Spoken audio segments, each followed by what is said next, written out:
Good afternoon. Today's briefing may be a few minutes shorter than normal, as I do have a call with the police services and EMO to discuss enforcement related to COVID-19. Across Canada, there have been over 8,500 cases of COVID-19 and 96 deaths. We're certainly watching the large number of cases in the United States. There are no new cases to announce of COVID-19 in Prince Edward Island, so our numbers remain at 21. We now have a total of 3 of our cases who are considered recovered. For interest, 48% of our cases are female, and 62% of the cases are in Queens County and 28% in Prince County.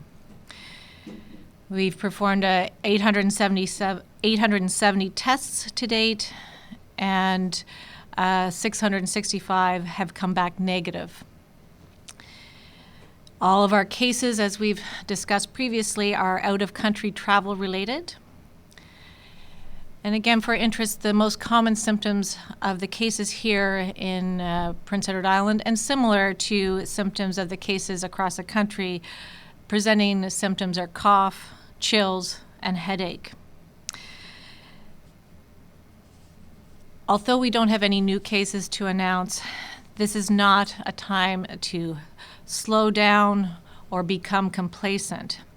It's actually when we need to keep going with our messages and our actions around physical distancing and self-isolating if you have returned from out of province or out of country. And I say it, I know, on a regular basis. If you're self-isolating following travel, that does not mean going out to the stores, going to the bank. You stay on your property. But those islanders who are not self-isolating, they should be at home as much as possible. And if you're going out for necessities, then practice physical distancing. And anyone who is experiencing symptoms of COVID-19, regardless of travel history, either call 811 for a referral to one of our cough and fever clinics to get assessed and tested if necessary, or you can be referred by your family doctor or nurse practitioner as well. As a follow-up to yesterday, there is a video posted online of how to wash your groceries when you get home, and I think we had a number of questions following the media briefing on that yesterday. I want to make sure people are aware that no new construction permits are being issued at this time. And we continue to get concerns related to the construction industry. And certainly if construction sites are operating and can be delayed or postponed in terms of finishing, they should stop work. But any emergency construction repairs should continue. I want to be clear that if you are on self-isolation following travel, you should not be visiting banks. Anyone else visiting banks should really be doing only essential transactions. And I want to thank the banks for the measures they have put in place to protect the clients and pay attention to the physical distancing requirements that they have put measures in place to do so. I'd like to thank, and I know Marion has done this regularly as well, all our essential workers who are working through these uncertain times for all of us. And this includes our healthcare workers, our first responders, our law enforcement, grocery store clerks, truck drivers, postal services, and the list goes on. Some of you may be aware that we saw the kind and supportive spirit of Islanders, where this morning there was a parade, really with law enforcement and fire, I believe, showing solidarity for our frontline workers. And certainly as a healthcare provider, this means a lot to me and our other healthcare colleagues across the province. And during these challenging times like this, these acts of kindness mean so much. And on that note, I heard this morning a song that had been written by Tara McLean and Catherine McClellan, two island artists well known to many of you. And they recently wrote and recorded a song about what we're going through right here. And when I heard the lyrics, I think they meant a lot for me today, and I think they're relevant for all of us. I know it will be all right. It is going to take some time. So hold on through this storm, and soon we will be together. And I feel that way as we go into this storm, that we will get through this, but we're in for some rough days ahead. So I like to finish with that. En français, je fais en français en premier. Les chiffres continuent à augmenter. Maintenant, il y a plus de 8500 cas de Covid-19 et maintenant 96 morts au Canada. La bonne nouvelle aujourd'hui pour l'île, c'est qu'il n'y a pas de nouveaux cas. Nous sommes toujours à 21 cas. Je confirme qu'il y a 665 tests réalisés qui sont négatifs et les cas positifs sont reliés au voyage hors du pays. Ne vous trompez pas que les choses commencent à ralentir. C'est justement le temps de continuer ce que nous faisons. Après tout voyage, vous devez vous isoler et vous devez rester chez vous, dans votre cour, sur votre terrain. Si vous n'êtes pas en isolement, vous devriez rester chez vous autant que possible. Sortez pour les courses essentielles et respectez la distance physique. Juste quelque chose à mentionner, les permis de construction ne sont émis en ce moment. Et c'est vraiment les travaux d'urgence qui sont nécessaires devraient toujours continuer par contre. Et pour les banques, si vous êtes en isolement, n'allez pas à la banque. Et si vous êtes à la banque, c'est pour des transactions essentielles. Et merci aux banques pour les mesures de sécurité que vous avez prises pour vos clients, comme la consigne de la distance physique. Et un grand merci aux travailleurs essentiels qui continuent à faire ce qu'il y a à faire durant cette période d'incertitude.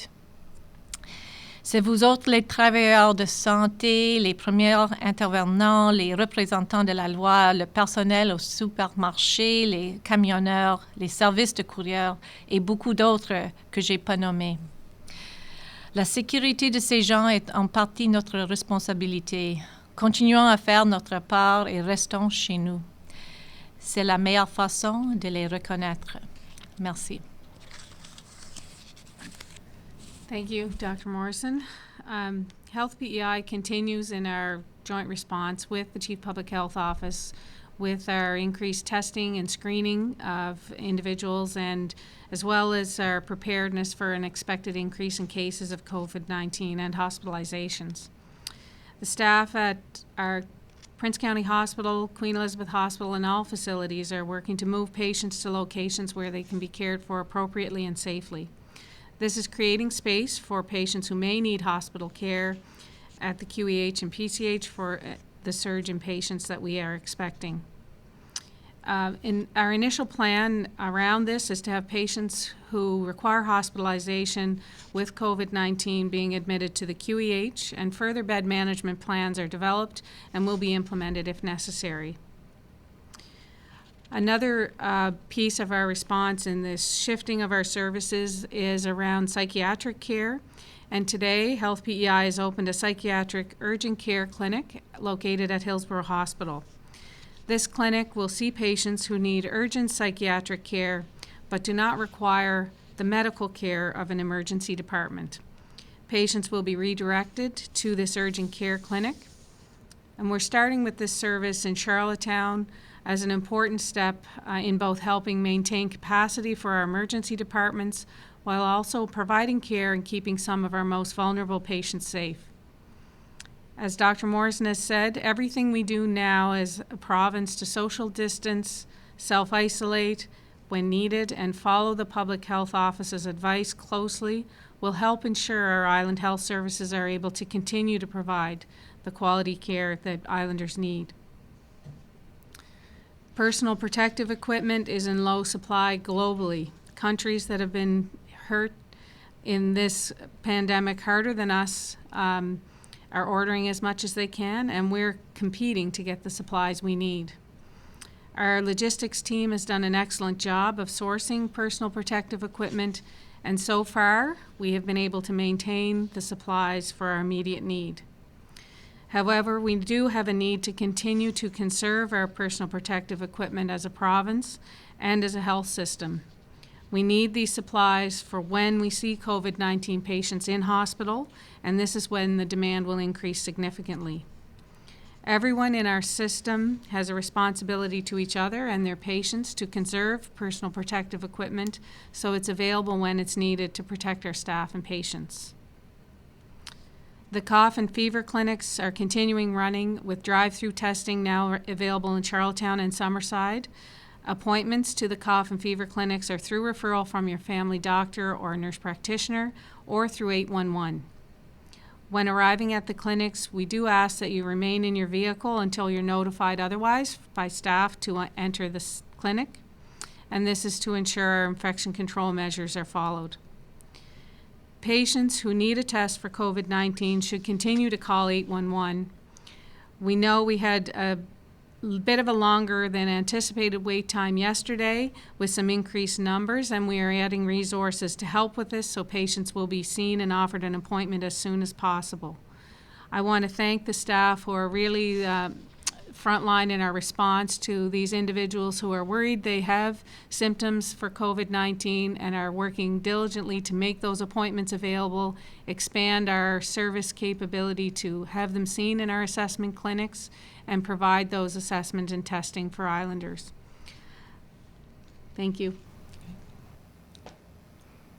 Thank you. For questions? Yes, hi, my question is for Marian Dowling. I'm wondering, at this point in time, how many people have been moved out of hospital and into long-term care or community care facilities, both public and private? That's a good question. I don't have the exact numbers for those who have moved. Anyone who has moved from our acute care facilities to long-term care or community care were individuals who are waiting for those spaces to become available. So we've had good support from those facilities and care homes to receive clients from our hospitals. And I don't have that exact number, but they were all individuals waiting. I do know that we have achieved our target for the Queen Elizabeth Hospital and Prince County Hospital beyond the 75% of their current occupancy rate, and both of those facilities are down closer to 60 or below % for their occupancy rate now, which is what has allowed us to create capacity to move patients around within the building, to create other spaces to be prepared to receive patients with COVID-19 who have different types of care needs than what we might generally have available. But that has also been helped by the reduction to essential services and not offering some of those other services where normally patients would be coming into our hospital. And if I may clarify one thing, will it only... Oh. Sorry, we just have a long list. So let's go to Nicole Williams, CBC. Sorry, can we just clarify, did you say that COVID patients that placing COVID patients will only be at the QEH, or are they also going to be at the Prince County Hospital?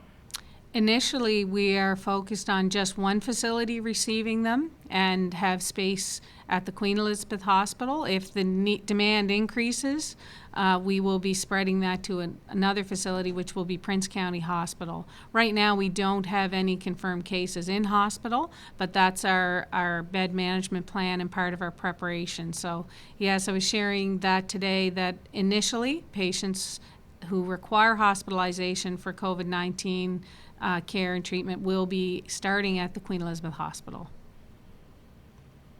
Thank you. Mike Robar, The Guardian. Hi, good afternoon. I suppose this question is more for Dr. Morrison.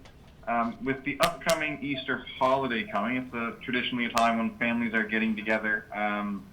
What suggestions might you have for families to address this holiday that means a lot to a lot of people? I think it's a great question, and I think it's what we've been doing the last number of weeks, trying to think about how we can do things differently, how we can still come together in different ways that are safe and will minimize the risk of getting ill or potentially making someone else ill.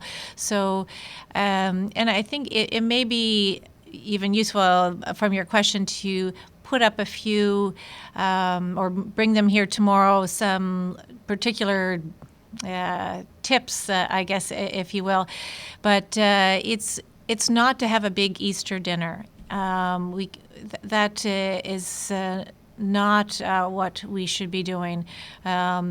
We're trying not to come together physically, and I think that will continue to be important regardless of the importance of a holiday that, as you mentioned, means a lot to different people.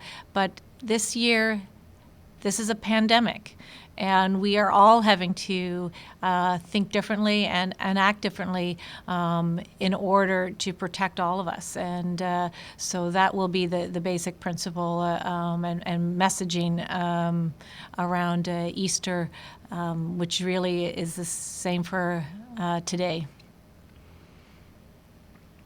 Thank you. Rachel Collier, Eastern Graphic. Hello. Rachel Collier, Eastern Graphic. Hello, Rachel. Hello? Hello. Hi. Oh, okay. So my question is, if at any point we pass our medical care capacity, have ethical questions such as who will receive life support been discussed among healthcare professionals and officials? And what do those conversations look like? I think, Marion, you can Yeah, answer. we have had those discussions, and we actually had some of those discussions when we were dealing with H1N1 a number of years ago. But those are things that we're currently looking at again and revisiting that and putting a plan in place around what that looks at. And we have a clinical and organizational ethics committee which works with the Nova Scotia Health Ethics Network and their ethicists, who will be offering us some guidance and advice around what our plans are for that approach should we need to get there.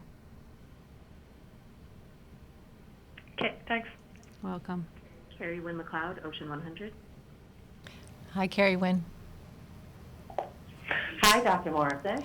My question is, we know, we've heard about, the cough and the fever being, some of the main indicators of COVID-19. As you probably know, there have been a number of articles written around the world and tests happening that are saying some of the earlier onset symptoms could very well be a loss of taste and a loss of smell.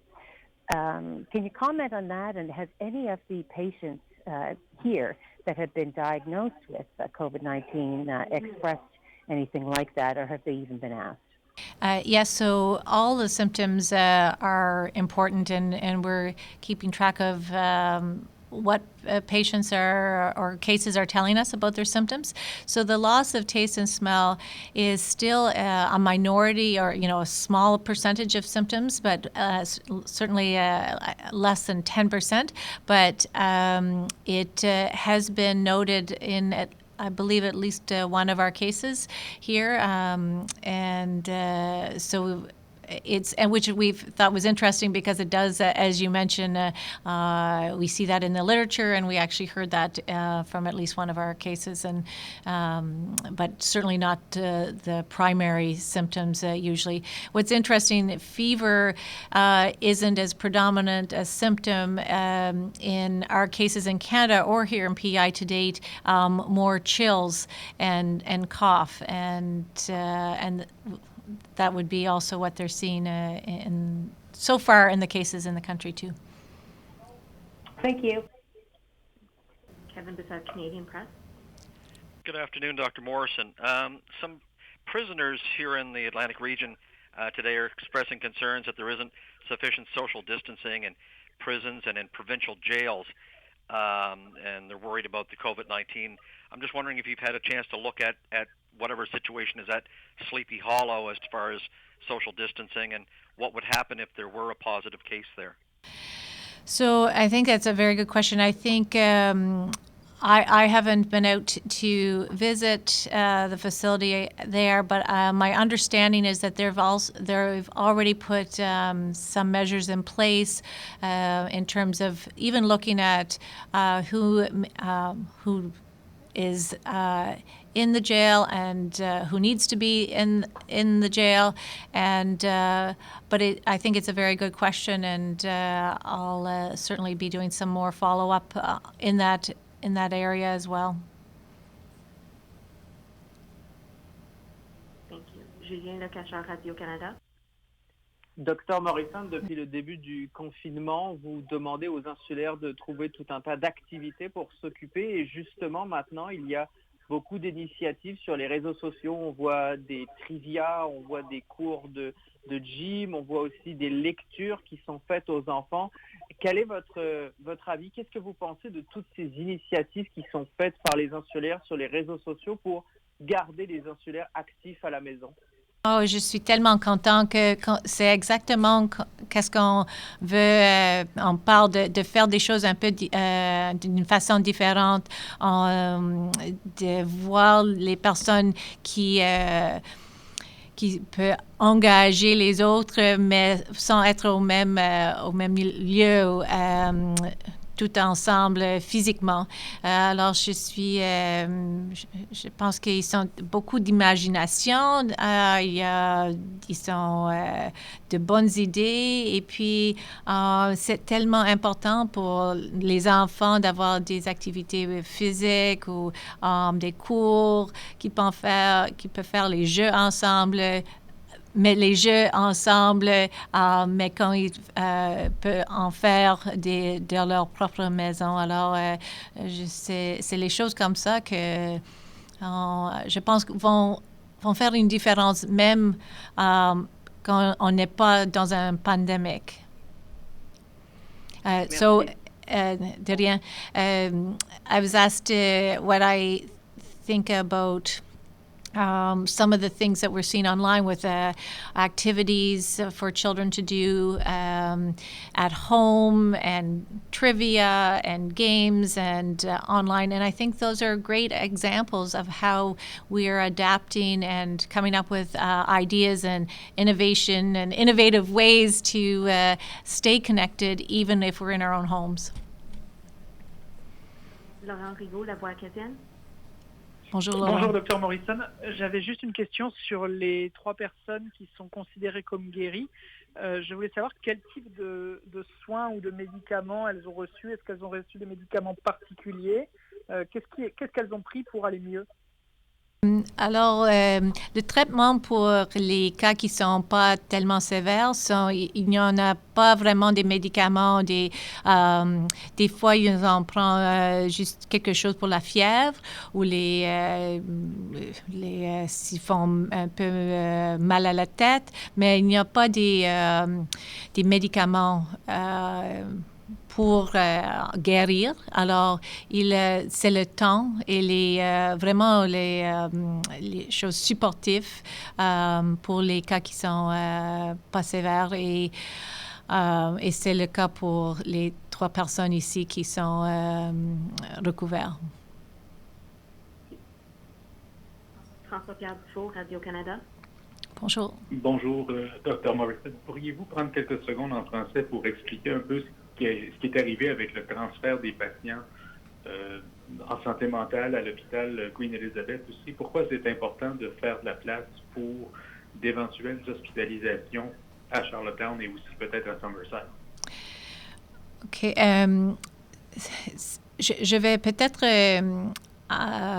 répéter la question en anglais pour que Marion peut répondre en anglais, et puis moi, je vais répondre en français après ça, si ça va. Oui, oui, bien sûr. The question is about, and you please make sure I have this correctly, but could you speak about the transfer of patients outside from the hospital,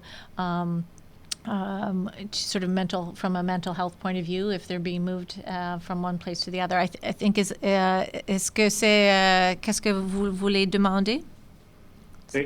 All patients, mental health, and also patients in hospital. Oui, c'est le transfert des patients. Yeah, so we've moved a number of people around and services around, and some of the staff have moved as well to provide the capacity at the larger hospital for what we expect or what we anticipate, so that we're prepared for that, which is part of our good planning, I guess, is being prepared.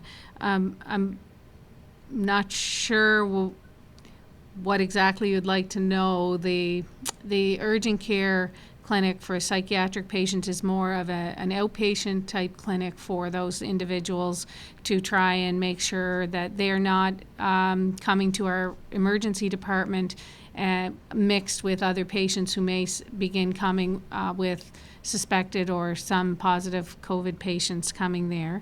But really we have done moves through to the community hospitals and to our other facilities to kind of create that space. So I'm not sure if I've answered exactly what you're looking for, but c'est vraiment que je pense que Health PI, ils sont en train de mettre les patients même à l'hôpital qu'ils attendent pour un lit ou pour le long-term care. Ils se déplacent là, mais c'est les patients qui sont déjà en attente pour ces lits. Et s'il y a des patients qui peuvent être sur les autres régions à l'île, ils vont là parce qu'on veut assez de lits, d'espace pour prendre soin des patients de COVID-19 à l'hôpital ici à Charlottetown. Est-ce que ça répond à ta question? Oui, merci beaucoup. Thank you very much. You're welcome. Okay. Thank you very much.